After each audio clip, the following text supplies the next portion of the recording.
aggressive teams with Kuminga, and they're also offering him an opportunity for significant minutes, a starting caliber role in their lineup, and those are two things that he wants more than anything. So where this is at, Vanessa, is the Warriors do not want anything, though, that is available to them, is being offered to them in sign and trades. And on the other hand, with Jonathan Kuminga, he is not ready to move forward with taking any of the Warriors' current offers. He's not in a hurry to do a deal there yet. So 24 days into the offseason, it's a staring contest between these two sides that could continue much longer than just this month. And so we're nearing August and still no Warriors move so far this offseason.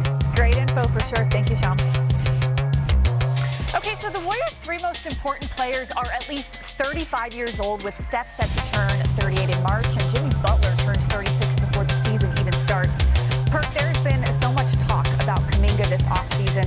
When he is given an actual opportunity, what does he bring to the table?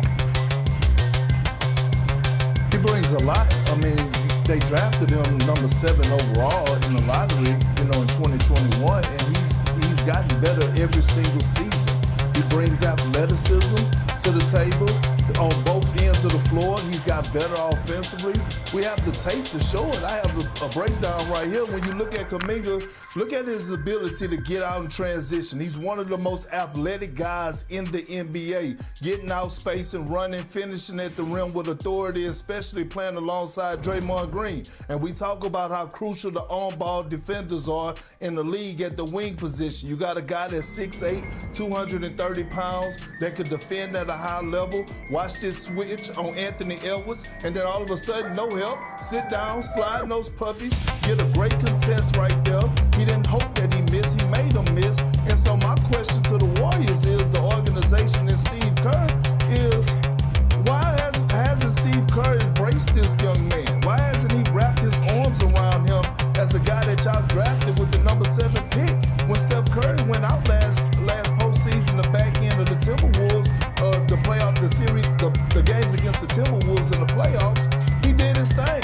So you're developing this young stud who, to me, has an all-NBA type ceiling. What is the problem? Every coach that I've seen, all-time greats, have adjusted. Whether that was Greg Popovich, whether that was, Rick Carlisle, they all made adjustments to this new era and these new guys in the NBA. That's what the Warriors need to do. They need to value this young man because he's elite. He has an elite upside. Well, it's not that the Warriors don't value Jonathan Kuminga, right? Obviously, if they didn't value him, they would have just gotten rid of him this offseason and whatever sign and trade they could do. The problem that the Warriors have with Jonathan Kuminga, that Jonathan Kuminga has with the Warriors, is that it's just a very awkward fit.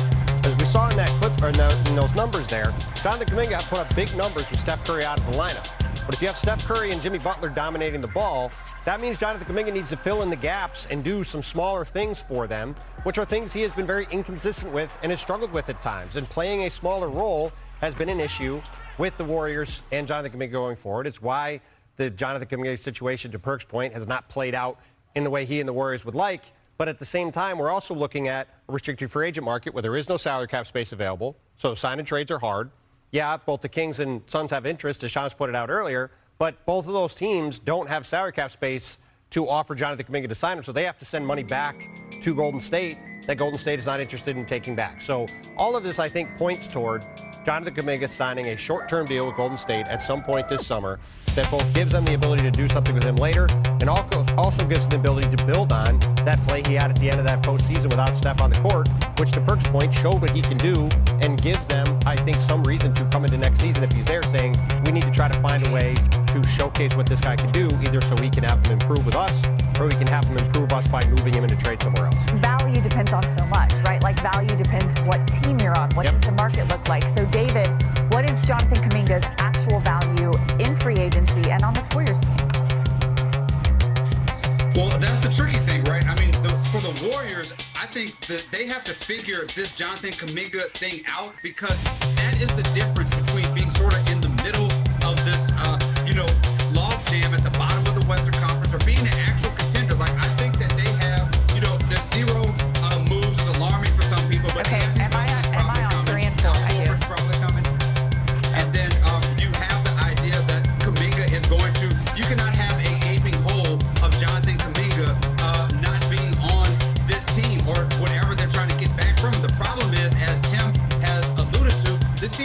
2007, the playoffs, when he played more than 20 minutes. What his value is to the Golden State Warriors is that they need a guy who can fill in those gaps, who can get those rebounds, who can play defense, who can fill in different positions. He has not quite been able to do that, and part of that is Steve Kerr, as Perk said, has been pulling the plug on Kuminga a little bit too early and not allowing him to fit into that. So the mix has been really kind of a mess, and Steve Kerr really has to take on the leadership and say, how can I figure out this Kuminga situation this year? Because, again, he is the difference between giving a little bit of more room in this window for the Warriors this season and this thing being another early exit. Well, speaking of the Warriors, the championships, we always with dynasties talk about windows, right? So Kendrick Perkins, is their championship window still open? It's still open. I believe it's still there. Anytime you have Steph Curry, you have Jimmy Butler. We saw how they elevated their game last postseason before the injuries happened.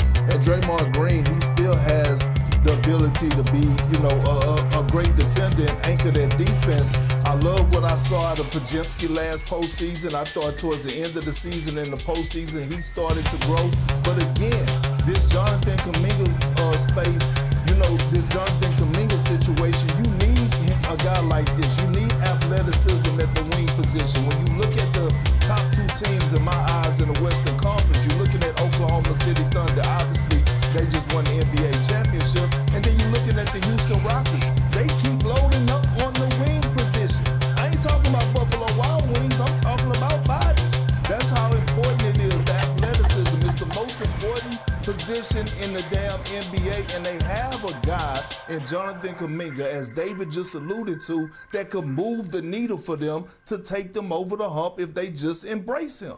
The problem with the Warriors having a championship window, and the problem with anybody else, even including the Houston Rockets having a championship window in the West, is because there's a team that just won 68 games and won the title in the West that had 2 players older than 27 on their roster. So I think there's a very small window for just about anybody in the West to win a title right now, including Golden State. However, the Warriors did go 22-5 with Jimmy Butler and Steph Curry down the stretch. They do have a very high ceiling. Steph has always given the Thunder a lot of trouble. If they can get to the playoffs healthy, I do think they have a chance to make a run. But again, right now, to me, it's Oklahoma City and everybody else out west.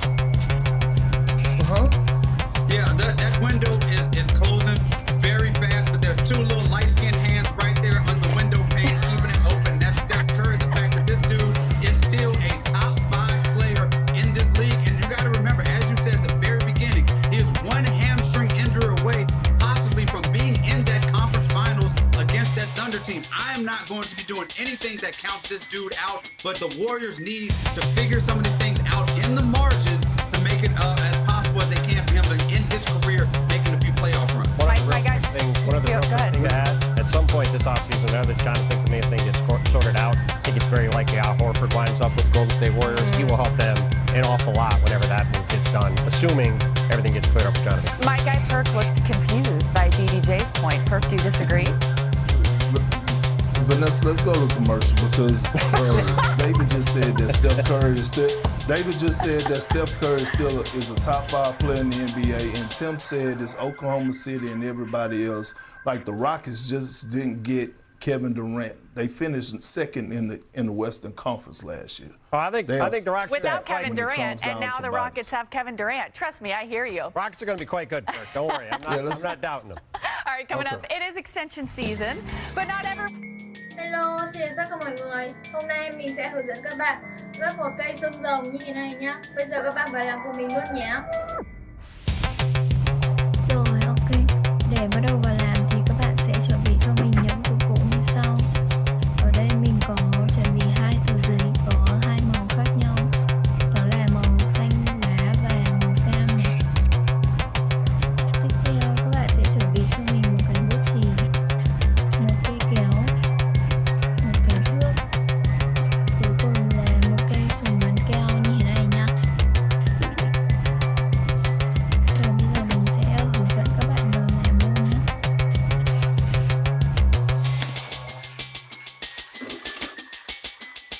Các bạn sẽ lấy cho mình cái bút chì và thước kẻ.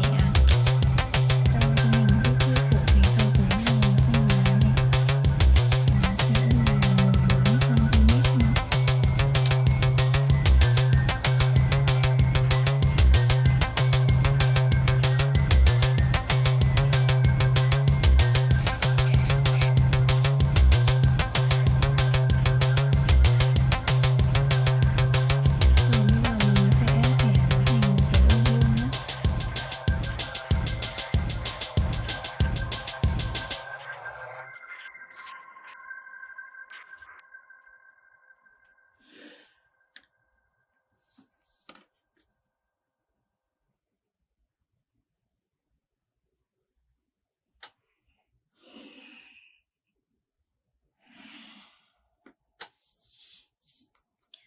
Rồi bây giờ mình sẽ dùng cây kéo này để mình cắt cái ô vuông này ra nhá.